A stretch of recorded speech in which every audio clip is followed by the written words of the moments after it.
Hello, this is Paul Johnson with The Optimistic American.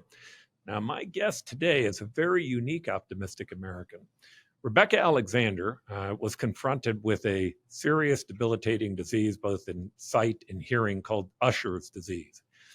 In this podcast that we do today, she's going to talk about her journey. And while the journey has some twists and turns to it, it's amazing the gifts that she can give the rest of us in our life to understand how we can deal with adversity.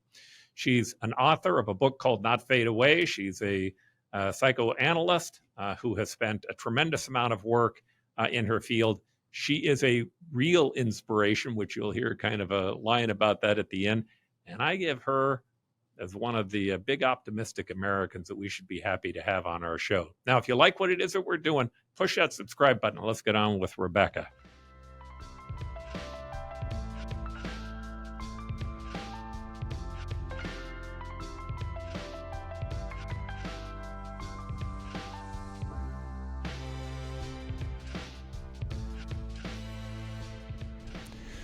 Rebecca, I'd like to welcome you to The Optimistic American. Thank you for having me. All right, so here's what I'd like to do. You have been able to make a series of very large contributions, I think, to society and mankind. Certainly your book was a well-written book. We'll put that up so that people can see it. But before I get to the gifts that you've been able to give us, I want to talk about the thing that brought you here. I know that you've had Usher Syndrome. That's a degenerative disease, as I understand it, both in sight and hearing. That had a profound impact on your life. And it's impossible to really understand these gifts that you talk about that to me revolve around self-agency, accountability, finding purpose and mission, without really understanding your mission and your journey and what took place with you. So if you don't mind, why don't you just kind of take us back on this story and start from the point in time that you had sight, which I believe was around 12 years old, and tell us the journey that you went through. Sure. So I have something called Usher Syndrome type 3, which is a rare genetic disorder that causes both progressive vision and hearing loss. It's an orphan disease, so that means that not very many people are affected by it. But not only is it an orphan disease, we have subtypes of an orphan disease. So there's type 1, 2, and 3, and I'll get to that in just a little bit. But when I was 12 years old, I was in the 6th grade and I was having trouble seeing the blackboard at school. And I told my dad I thought I needed glasses. So he took me to an optometrist and they said that there was something in the back of my eye, that their equipment was not sophisticated enough to identify what it was. And so they sent us to an ophthalmologist. Now, I was born and raised in the San Francisco Bay Area. So we went to UCSF. And then we went to Stanford, of course, for a second opinion. And both of these institutions confirmed that I had something called retinitis pigmentosa, or RP. RP is a retinal degenerative condition. Generally, early on, for people who are diagnosed, we experience night blindness, and generally our worst vision is below us. So it causes tunnel vision over time. And that is, it's the degeneration of the rods and cones, which is what processes light from outside and tells your brain what you're seeing. So, of course, when it's dark or at nighttime and there's less light, it's going to be much more challenging for people with RP to be able to see. And over time, your vision becomes more narrow. And so it's sort of like looking through a tunnel and then through a straw and then through a pin. And so that was 12. Now, interestingly, at the time, I used to watch television. I have 2 brothers, and we used to watch television. It was always sort of a funny quirk I had, that I would watch TV out of the side of my left eye. And we always thought that even now, as I'm showing you, it feels so comfortable to me because it's become such a habit for so many years. And what we didn't know at the time is that my left ear was my better ear. And so I would cock my left ear forward. It was sort of this superimposed way of overcompensating for the loss that I already had that had not yet been detected in my hearing. And so our assumption that it was just this funny quirk turns out that it was actually a coping strategy.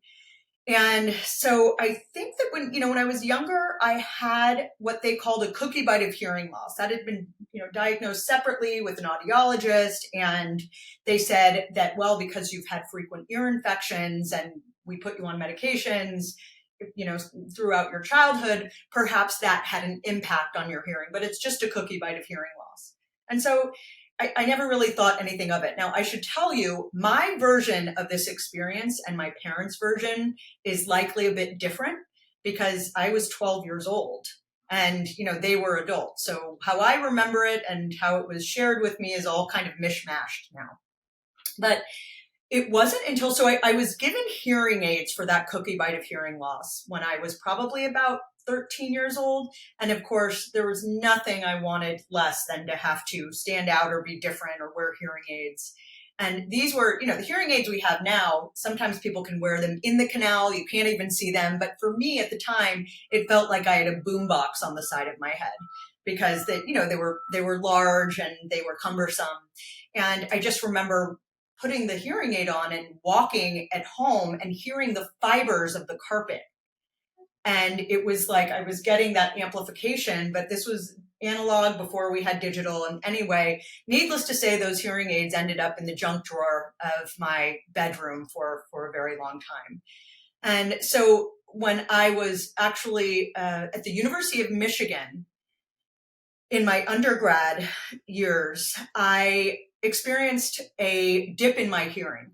Now, I didn't know that was what was happening. The sensation was that I had ringing that was so loud that I couldn't hear people speak to me over it. Now, as you know, many war veterans, many musicians experience tinnitus, the ringing, after they've been exposed to very loud sounds and noise. And so it was a very similar experience to that. The sensation was that I couldn't hear people speak to me over it. And so I went to see an otolaryngologist at the University of Michigan, and he tested my hearing, he tested my vision, and he said, Rebecca, you don't just have RP, you have something called Usher Syndrome. Now, we've never seen it as it presents itself in you, but because you have both the vision and hearing loss, and it's been progressive, it can't be anything else. And so it was that diagnosis and then 10 years of research, and my mom and dad, who were very active in the Foundation Fighting Blindness and trying to, understand more about retinitis pigmentosa and looking for treatment. My mom ended up working for the Foundation Fighting Blindness, that we were able to connect with a researcher in Helsinki, Finland, who happened to be doing research on this very small population with a similar presentation of hearing and vision loss. And so it was my own family, our very own blood work, that was like that missing link that allowed for us to identify Usher Syndrome type 3. And that was in about 2001 or 2. Yeah. All right. So tell me the emotional experience as opposed to the scientific and healthcare side of it. Tell me what was happening to you emotionally as you were going through this. Oh, Paul, I knew I liked you.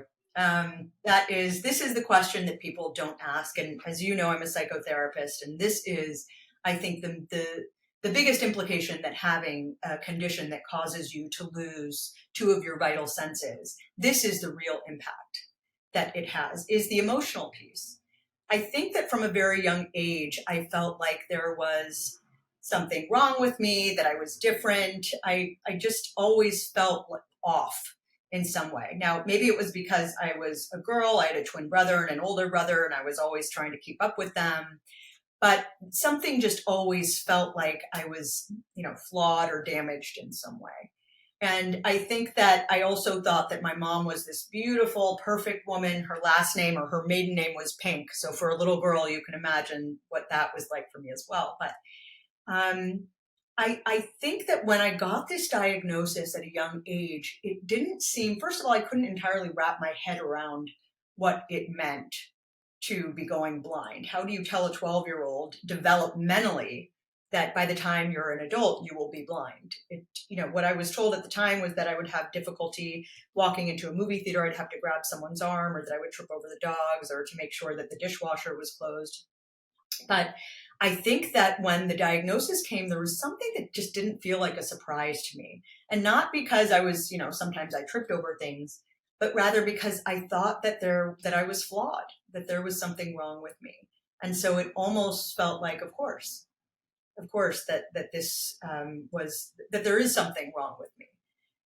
And over the years, it's interesting the ways in which we sort of mold ourselves, or we try to twist ourselves into a pretzel in order to fit in order to hide what we believe are our flaws, our shortcomings. And I was no exception to that rule. I was very fortunate that in high school I had supportive friends. I drove in high school. I stopped driving in my late 20s, but I had, a boyfriend. And so I, in many ways, had a very relatively normal high school life. I played soccer, but I never was able to get to the level of, soccer, anything that I wanted to, because of my limited vision. And even though I had much more vision then than I do now, it still was, when we had games at night and there were lights on the soccer field, that was even very challenging for me.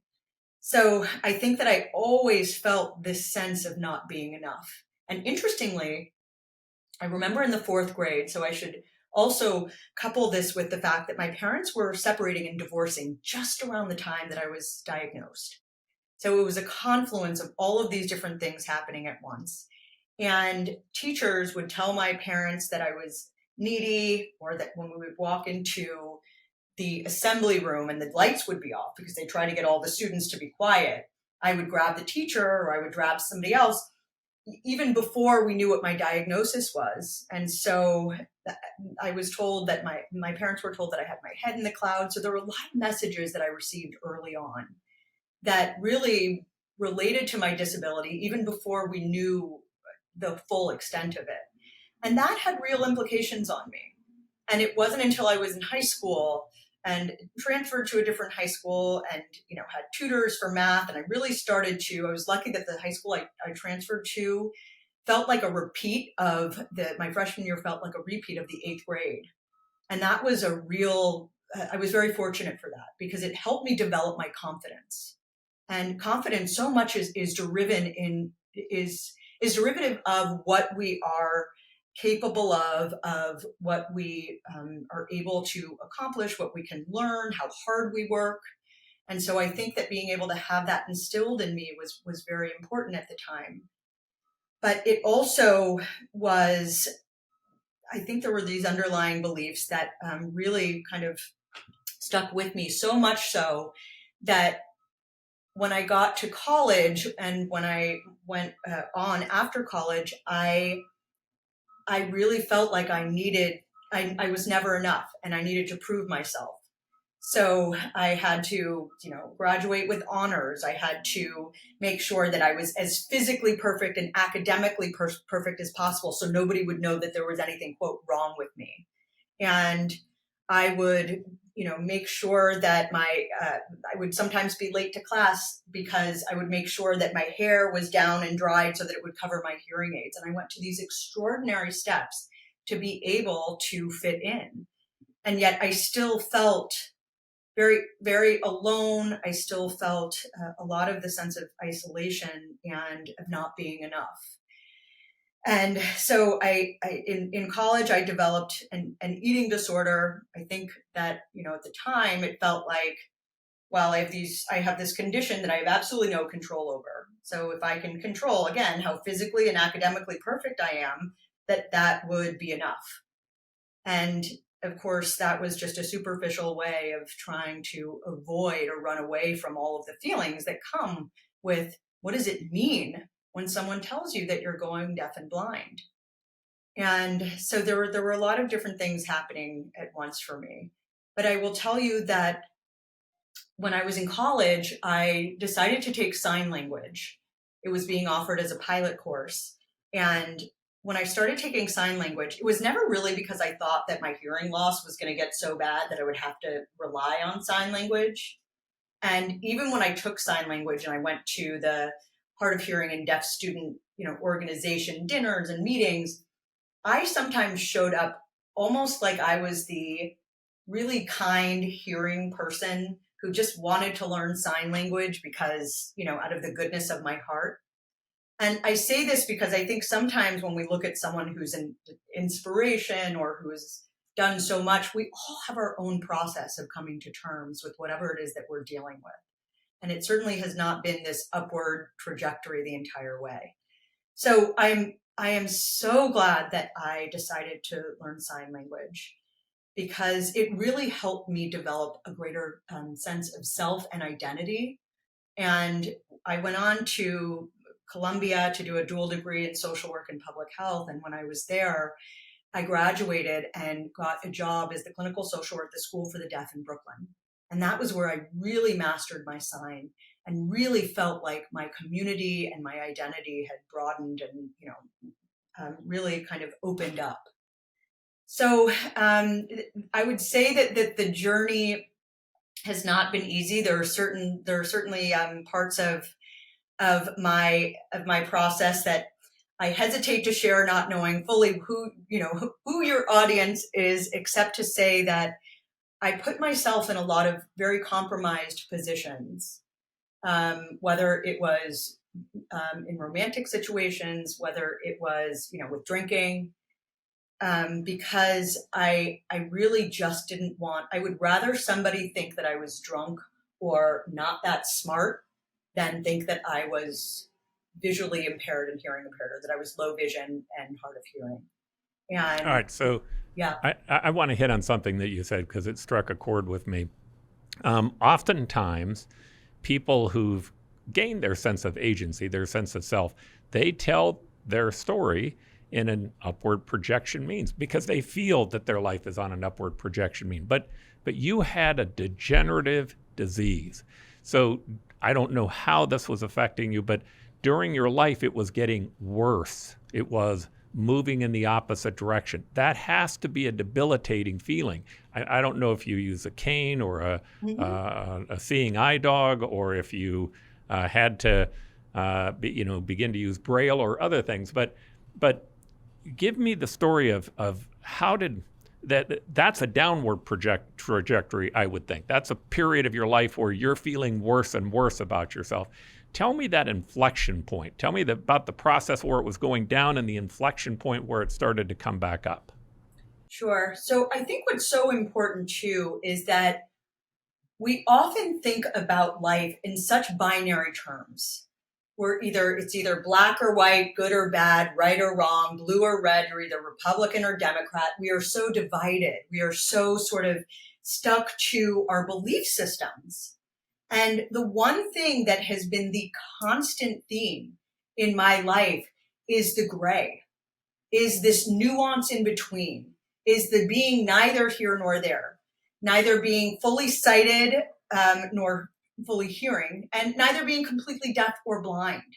And so I think that what I found time and time again is that whatever the rules were and whatever the beliefs were in any different camp didn't fully apply to me. So where did I belong? Where do I exist? And to a certain extent, I think that was actually, I was very fortunate for that because I had to carve my own path. I had to whittle my way and create that for myself.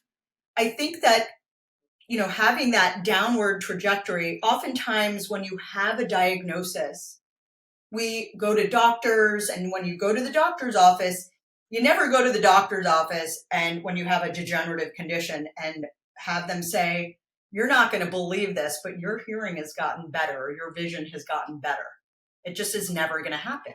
So every time you leave a doctor's office, you brace yourself. And for me, not when I was younger, but certainly as I got older, I knew that I was going to cry every time. I brought tissues with me. It was just a given because it was such a sobering moment for me to have to go there and to be reminded and to have to go through the laborious tests to measure, the thickness of my retinas and everything. And as I was going to these doctor's appointments throughout the years, I was also learning sign language and then later learning tactile sign language, which is the language of the deaf blind. And if you've never seen it, I highly recommend Googling it or YouTubing it because it really is a very intimate and incredible form of communication. And so I was doing all of these things just to make sure that I would be able to access information and relationships no matter what happened. And so I felt so much of this empowerment, very uncomfortable, to have to put yourself out there. But one of the things that I realized, probably in my late 20s and early 30s as well, if I'm going deaf and blind, then what is my biggest fear? And I realized my biggest fear is of going deaf and blind. And so if I'm going deaf and blind, and my biggest fear is of going deaf and blind, then what do I need to do to address those fears or work through them? So as I was facing my fears of going, deaf and blind, it meant that I needed to go out in public and use my cane. And that was something I absolutely did not want to do. I remember when I went through my cane training, first of all, I drove to my cane training. So when people think, oh, wow, that's incredible. When you were 19 years old, you got your cane training. Yeah, I got my cane training. I drove there because I was like, all right, it's a free service. I think anything free is great. And so I drove there. I went through my cane training, and then I drove home and popped that cane right into the same drawer as the hearing aids. But these were all these little introductions and moments of developing that comfort with the utter discomfort of my life changing, my abilities changing, and my identity changing. And I think that I will often tell people that the first, maybe 10 times that I used my cane in public, I cried. Unfortunately, because I live in New York City, crying and using a blind person's cane doesn't draw that much attention. But it was quite literally this mourning process that I had to go through as I was doing it. It was not just the needing to use the cane. And the reason why I started using the cane was because it was always around daylight savings when it gets darker earlier. And most people with RP or Usher syndrome think that their vision has gotten worse because it gets darker earlier, even though that's what's happening. It's such a psychological, condition as well, that you really feel like, oh, my vision has gotten worse. And so one time I fell down a cellar, a New York City cellar. And then another time I ran into a steel gate on a street that I was absolutely certain was unobstructed. And so I realized, okay, I need to not only carry my cane, I need to use it. And I think that it was the ability to develop comfort with using my cane and being seen as someone with a disability and taking on all of the implications of that in public. And then as I adjusted to using my cane and feeling comfortable with it and really seeing that when I would use it, people would get out of my way, it was less for even navigating and more for just information for others to steer clear. But I recognized that I still felt really uncomfortable, or that there was something that just didn't sit right with me. And here I am using my cane proudly in public. And I realized that it wasn't my own discomfort with my disability, that in fact, I was now absorbing or taking on the belief systems, the discomfort, and the preconceived ideas that the general public has about people who are low vision or blind or who have disabilities. And that was really, no pun intended, eye-opening, to realize that it was no longer my own discomfort, but actually dealing with everybody else's discomfort of not knowing how to interact with me, if they should ignore me, if they should offer to help me. And so that was, I think, probably the biggest part of the learning curve, is dealing with the public. Wow. All right. So a little story here from me. I'm 60, so my parents are in their 90s, or my mom's in her 90s. My father passed away, but she's going through this stage in life where she needs help from people. She needs help from people to do everything, just literally everything. Well, if agency is this idea that that we need self-agency because we should feel like we have some control over our own destiny, but that sometimes comes in conflict with needing help. How did you address that subject? How did you address the subject of, on one hand, needing help, but at the same time, being able to keep this sense of self-agency that you control your own destiny? That's a really, really good question. And it's an important one, because I think that we are taught to be not only independent, but autonomous. And I think that for so many of us, well, when you're an adult, and certainly, for teenagers, being able to get your driver's license is like the ultimate, just ticket to independence. And as you were asking before about that sort of downward trajectory, I think that finding agency, part of how I was able to do that in terms of being able to ask for help is that I, by nature, I'm lucky that I come from a family that is very community oriented, that believes that we all have a responsibility, not just to ourselves and our family, but to our community at large. And that helped me because whenever I saw someone struggling as they were crossing the street or whatever the situation may have been, I learned from my dad or from my grandmother that you should offer to help, that you should, it was just second nature to me. And so as I would offer, maybe it was an elderly woman who was crossing the street, I would offer my arm, or I would maybe just walk alongside of her because the traffic light was changing soon and she wasn't walking fast enough, just to be able to hold my hand up so people would know, that she was still there. And when I would get to the other side of the street and we would just, exchange pleasantries, thank you, have a nice day, I recognized the feelings and the emotion that was evoked in me. I recognized how it made me feel to have just that very brief exchange. And it made me feel like, it made me feel like I mattered. It made me feel like being able to help was, first of all, the ultimate form of what it means to be human and to connect to others. But it also gave me a sense of purpose. And I think that really there's nothing more in this world that any of us want to know than that we matter and that we're needed. And so in being able to, whether it's help an elderly person or someone else who might look like they need help, well, then what would it mean if I, as someone now with a disability and publicly out there as someone with a disability, what would it mean if I were to ask or to accept help from others? Would I then be engendering that same feeling in them that I had felt and do feel when I help others? And that was really what drove me to be able to shift my perspective about being able to ask for help, how meaningful those moments are to be able to connect with others and know that we all need each other, that we are not communities that rely independently, that we are interdependent. Right. So something inspired you to write your book that did exceptionally well. Tell me about the inspiration to write the book and the point that you were trying to make, or the points that you were trying to make in the book. Sure. So I was actually approached by a literary agent. There was an article that was written about me in New York Magazine called Going Deaf and Blind in a City of Noise and Lights. And a literary agent happened to read that book and then reached out to me and said, hey, do you want to write a book? Now, I was about 28 years old, and I thought to myself, how full of yourself do you have to be to write a memoir at 28 years old?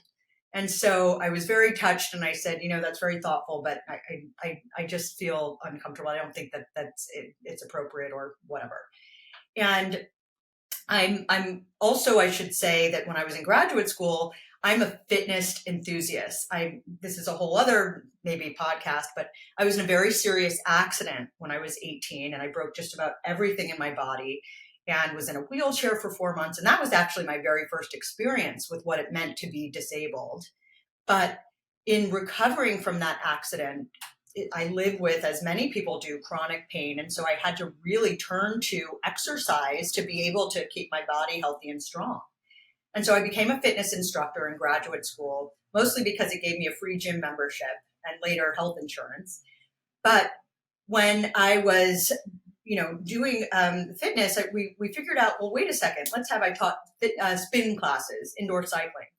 And so somebody approached me about doing a spin for sight, a cycling class that would raise money. And I said, great, let's do it. And so I taught the class, and we had all these people come. And I think, this was in the late 2000s, but we raised something like $110,000, which was a lot for us. And it happened to be written up about in the New York Times. And that same literary agent approached me again. And I must have been about 32 by then. And he said, now, would you like to write a book? And the reason why I agreed to it was because what I also realized is that in my own process of coming to terms with my condition, I've read many memoirs, and no matter how different the circumstances are of any of us, there's so many common human experiences. The human condition has so many themes to it that I found it to be incredibly helpful to me to be able to read about other people's adversity and to be motivated and driven by their resilience. And I'd never seen anyone who had Usher syndrome with a book. And I felt like if I can be able to give someone who's diagnosed with Usher syndrome a sense of not feeling so alone, then it would be worth it. And I also felt like there would be tremendous catharsis in being able to write about so much of my experience. And if I'm really being honest, I always loved creative writing. I've always loved writing. And that comes from my mom. And so it just felt like, okay, now's the time. Let's do it. All right. So tell us about the book. Tell us what the focus was. Sure. So the book is Not Fade Away, a memoir of senses lost and found. Now, this book came out about 10 years ago now. So I feel so much has changed then. And I'm always so touched when people compliment me on it and my writing. I think you mentioned you've written it, that humor plays such an important, crucial role in my life. And so I try to really, let my humor come through.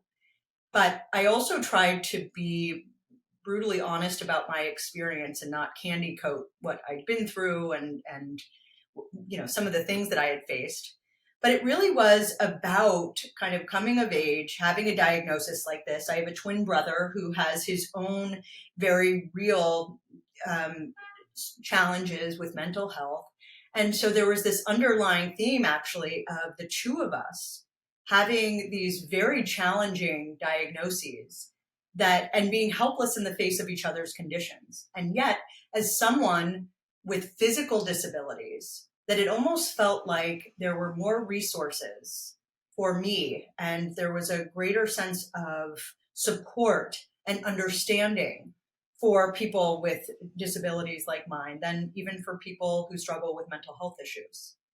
And so mental health is definitely, I'm a psychotherapist, as you know, but I think it's always been so fascinating to me because of what I have been through and what family members of mine have been through. And so I talked a lot about what my experience is like. One of the things I talk about is when I first started learning Braille. And another thing I talk about is my experience of getting cochlear implanted. Now, in the book, I'm only implanted on one side. Since then, I've been implanted on both sides. Without my cochlear implants, I am completely deaf and nobody sleeps better than I do in New York City. But I think it was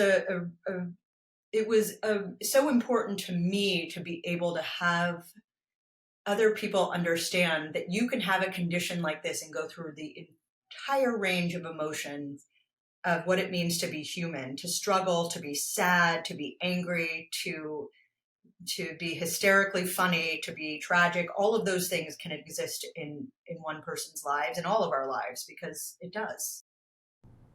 And the title, Not Fade Away, is that one of the things that you gain a sense that's happening when you have a degenerative disease? Is that the reason for the title? Yeah, it's interesting. Originally the name of the book was going to be Dancing in the Dark. And because of the Bruce Springsteen song, and I think there were some undertones to it that the publisher didn't think were as appropriate. So they decided that Not Fade Away was, they thought was more appropriate based on my writing. And so they were actually more responsible for the title, and I was more responsible for the subtitle, which was A Memoir of Senses Lost and Found. Yeah, I understand that. Yeah. All right, so how old were you when you climbed Kilimanjaro? Wow, how old was I? So that was 2015. Yeah, so I'm 45 now. So all right. So at what stage was your disease when you went up? How much could you see? How little could you see? How much could you hear? Tell me how the disease affected. I've climbed Kilimanjaro also, and my theory on Kilimanjaro goes like this. By the way, it's great. You're going through the Serengeti and you're going through all these great places to get to the top. But I think the last 800 feet, there are only two groups of people that make that last 800 feet. The ones who get sick and the ones who lie about getting sick. At least that's my theory. So Well, that's very funny. And I'll tell you, I believe it or not, I didn't get sick because I was an extreme athlete before then. So I think I really trained myself, but I certainly, everybody else, the nausea I definitely felt. We definitely had the people who got sick, and that's a whole other conversation that we'll spare your audience. But one of the things about climbing Mount Kilimanjaro is we actually had a film crew that came with us because they were filming Sight, A Story of Vision for PBS. And they really wanted to capture me on the mountain. And the guy who was like the videographer was like some 25-year-old who showed up. He was in the military, but I think was on break because his dad was one of the, directors of this film. And he showed up with like 2 pairs of designer sunglasses and like some of his gear. Needless to say, he got to, I think it was the night, but not the night before we summited, but the night before that. And he got so sick that they had to take him down. So my sister and my stepmom and I were, the real, we felt like we were really buff and tough by making it to the top. But the other thing we didn't know is that we were on the expeditioner's route.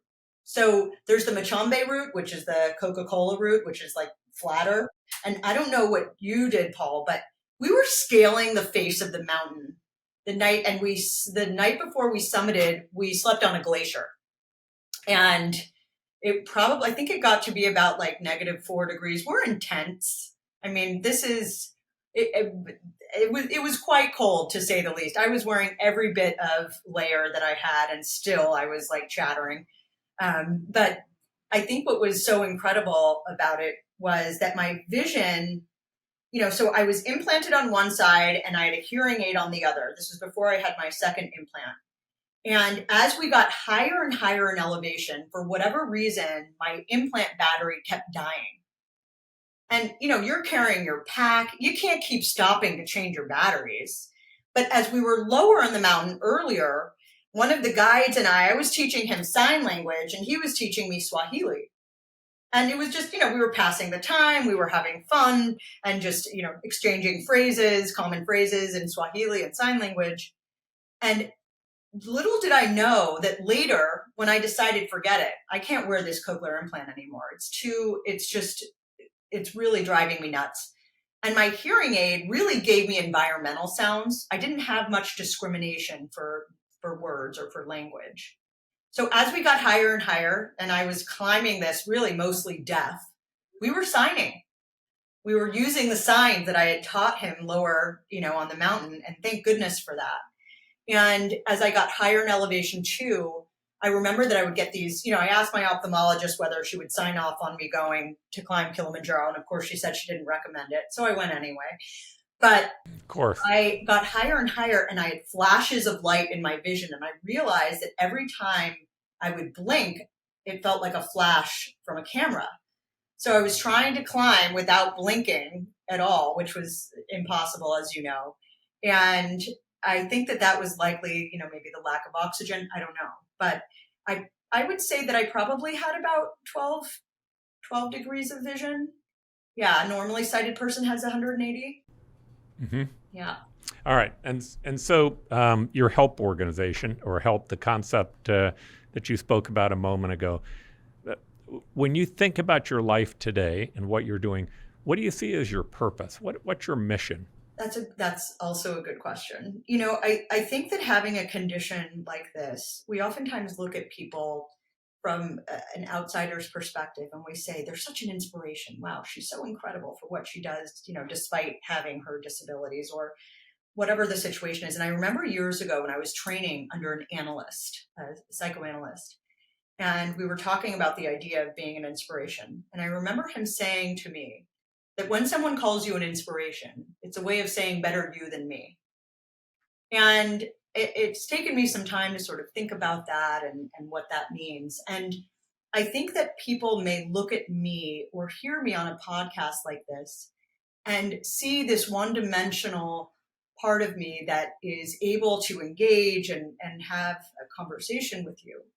But what you don't see is what I go through on a daily basis and the struggle and the grief and the loss that I experience. And I think that we are so afraid of feeling our emotions, of experiencing grief and loss. We think of grief and loss really in terms of the death of a loved one or a pet or a family member, someone we really care about. But we don't think about grief and loss in the life cycle.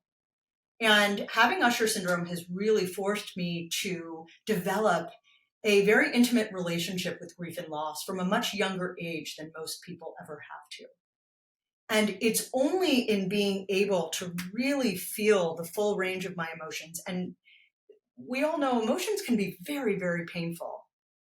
And it can oftentimes feel like we don't even, when people come to me and they feel like they share that they're suicidal or have suicidal ideation, I always say to them, and I think that even that idea of suicidal ideation can be a very part of the human experience, because what we're saying is we just don't want to have to feel like this.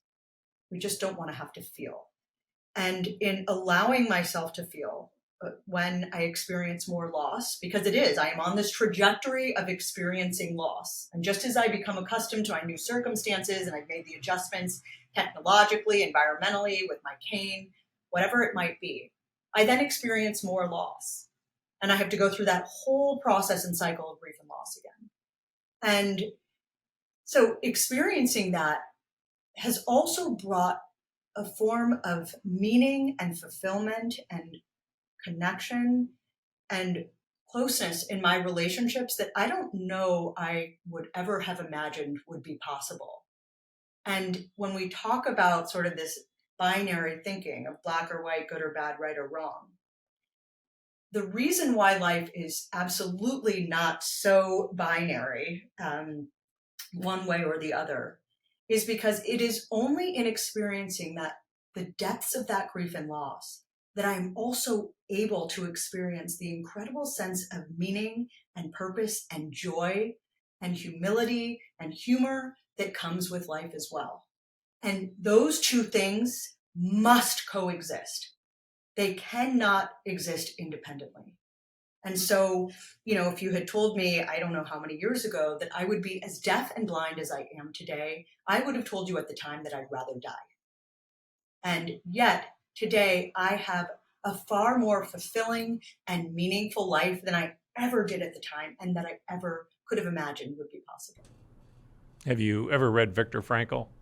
Of course. Yeah. And I mean, to me, so I see inspiration differently. I don't see it as better you than me. I look at it and say, okay, I have these challenges in my life, and how do I try to put those in perspective? And what I love about him is he faced the ultimate. It almost couldn't have been any worse. He goes to Auschwitz. His family is taken off and murdered almost immediately. He's with another group of men. They're trying to figure out how to cope with incredibly harsh conditions. And he tells us the first thing is we get to decide how we frame things. He said, as an example, and this one's hard for me, he said, not all Nazis were bad. Mm-hmm. He said, there were some Nazis who treated me well. But that was really him holding on to a self-agency. No, I'm going to see people as individuals. I'm not going to put this label on them, right? And the second thing that he did is he figured out, obviously he had spent a lot of time on suicide victims, and he understood the importance of people having a sense of purpose.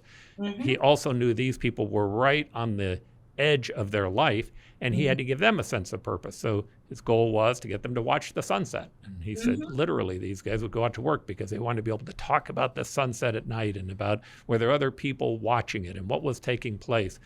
But to me, the best part is he told us, look, you find your purpose by either who or what you love. You find your purpose by what it is that you create. You find it by who you serve, or you find it by struggle. And struggle in itself can have an incredible defining moment for purpose, because you have to get through it. You're trying to find a way to get through it. And his way to get through it was obviously to help other people. But your story is a very inspirational story. And it's inspirational for others to think about how do they deal with this. And to me, I love the concept of help, because I don't know. I came from a very independent family. I have 9 brothers and sisters, and the Mm. goal was you had to be an individualist and you had to take care of yourself. And the idea of having someone else take care of you was almost a put down, right? Mhm. But I watch as I've gone through life and realized, oh my gosh, every single one of us at some point in time needed help from one another. Talk about that concept if we can before we're done here, because I think it is so important, and what you found and what you've learned from it. The concept of offering help, of needing help, of accepting help. Yes. Yeah. Well, and I just wanted to comment that I so appreciate your take on inspiration because, and even just hearing that analyst say, better you than me, I still to this day toy with that.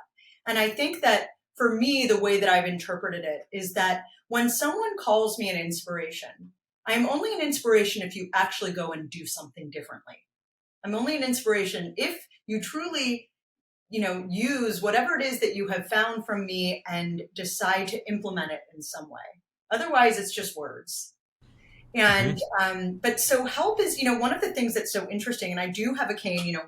I have several canes. I'm going to show you my Wonder Woman cane. This is a friend of mine, Lachi, who's a singer. She's low vision. I don't know if you can see this or if this podcast is. I can. Wolfer. It keeps folding out, keeps getting longer. Yep. And so it has, some people think that it's my patriotic cane. Either one, it's both. It has gold and red and blue on it. And it's the cane that I use sometimes when I just want to be more jazzy. And then, of course, I have my other cane that I use just for every day. But it feels good to be able to, to really play with it. But, what I was thinking the other day is that oftentimes when someone's walking down the street, if you were to see me walking down the street and using my cane, I am likely the last person someone would think to ask for directions or to ask for help, because I'm the person who needs help, right? And yet I'm a psychotherapist. I help people all day long, every day. And not only that, oftentimes low vision and blind people have the best sense of direction, better sense of direction than anyone, because all of the technology like Google Maps and so much of what we use these days was actually driven by disability. Disability drives innovation, and technologically it certainly does. And so I think what people oftentimes think or they see is like disability, wah, wah. And they don't realize the impact that disability has had on the convenience and the ability for them to navigate their own lives more efficiently, more effectively. So to answer your question about asking for help, I think that, and accepting help, it is so important for us to be connected to others, especially in a world where we are constantly reminded of how we should be disconnected or how people are different from us. And yet we all are very, very much more similar and alike than we are different, if we're willing to consider that as a possibility. And so I think that when you connect with someone on that very human, basic level of offering help, of accepting help, and providing help, you really take humanity and you bring it to its essence. And that is of being connected and of feeling needed, of letting someone know that they're needed, of needing someone yourself, and just being able to have that whole cyclical nature of what it means to be in a world that really is interdependent. I find with my children and grandchildren that when I try to be the inspiring prophet, they won't listen to a damn thing I say. Yep. But if I'm asking them questions and asking them for help, it is amazing how engaged they become in my life and how much richer my life comes from that. Wow, Paul, I just got goosebumps hearing that. I want to hear an example. That is so cool. Yeah, it's a, I think, Brene Brown likes to talk about, she likes to talk about the vulnerability issue. Of course, she did a great job in that. But you can go all the way back to the Iliad and the Odyssey with Homer, and you can read about hubris and what happens when you think that you know everything. Yep. No one really wants a know-it-all. But when you're raised with this thought of individualism, there's this, you gain this sense of this, self-made man, which is a myth. It doesn't exist. There is no such thing as a self-made man. We all were dependent upon our parents, even if our parents weren't good parents. There's two edges to that sword, right? The downside to that sword is, okay, maybe your parents weren't as good, but they turned you into a stronger human being. Our teachers, our mentors, the people who help us. In fact, without having a lot of advisors and mentors, you're not going to do as well. And nobody is going to be your mentor if they believe you think you know everything. It's no fun to teach somebody who thinks they know everything. And if that's true for them, it's also true for you. If you're trying to tell everybody how much you know, that's called hubris, right? That's the sense of, I don't need anyone else. It's not only that we need them. Life is so much better when you have them, when you're engaged with it. And again, with my kids, I've had to learn to say, instead of telling them that's wrong, to say, well, what's your evidence for that? Well, tell me, why do you think that way? Tell me more. I want to hear about that. And it's amazing when you go that direction and they feel like they're actually giving you something, how you begin to build a sense of connection. But to do that, you got to let go of pride. And if I know I have any sin, that's my sin, right? The pride issue is something I have to watch all the time because it gets in my way of enjoying my life. Doesn't it? I so appreciate you saying that. And, that's Tony Robbins' whole shtick is, that his parenting was what led him to know exactly what not to do and how not to treat people. But what I so appreciate about what you said, Paul, is it reminds me of just how crucial it is for accountability. And what we see, especially now, in this cancel culture, is just that people are not accountable until they are forced to be accountable, or they are pinned up against a wall or forced into a corner where they have to hold themselves accountable. And one of the things that I practice as a psychotherapist is, if I am working with someone in my practice, a patient of mine, and I say something and I feel like, what, I don't like the way that sounded, or that felt like it didn't come across the right way. Even this week, I said to someone, I thought about what I said to you with what you shared last time we met, and it didn't sit right with me. And I just wanted to let you know that I'm sorry. I'm sorry if it came across in any way as unsympathetic or whatever the case was. And I think it's accountability that is what actually leads to real change in our lives. Being able to hold ourselves accountable and recognize how deeply flawed we are as human beings. Yeah, and that, Alexander Solzhenitsyn, I love him on this very concept, because he talks about how we allow ideology to get in our way. What we do is ideology, each of us have good and evil inside of us, and so does everyone else. But the minute we can adopt an ideology, we can say, no, our group is good, that group is bad, which is kind of what cancel culture is about. And for that matter, the alt-right and the alt-left, I mean, all of them are about this concept of, I'm right, you're wrong. And what that does is it allows you to transfer that evil that's inside of you onto them. Well, the downside to that is, if you do it long enough, you begin to objectify them. They become a them. They become you put a label on them. Pick whatever label you want, all right? You no longer see them as an individual. I've had to learn the hard way. It's impossible, if I frame in my mind, oh my gosh, my wife, she is such a grouch. If I put that label on her, then there's no way for us to communicate, all right? Because I no longer see her as a person. I see her as, I've objectified her. To have communication, I have to kind of break it down. And sometimes the best way to break it down is to say, hey, I know I'm not really good at this. I'm kind of struggling with my ability to communicate, and I need some help.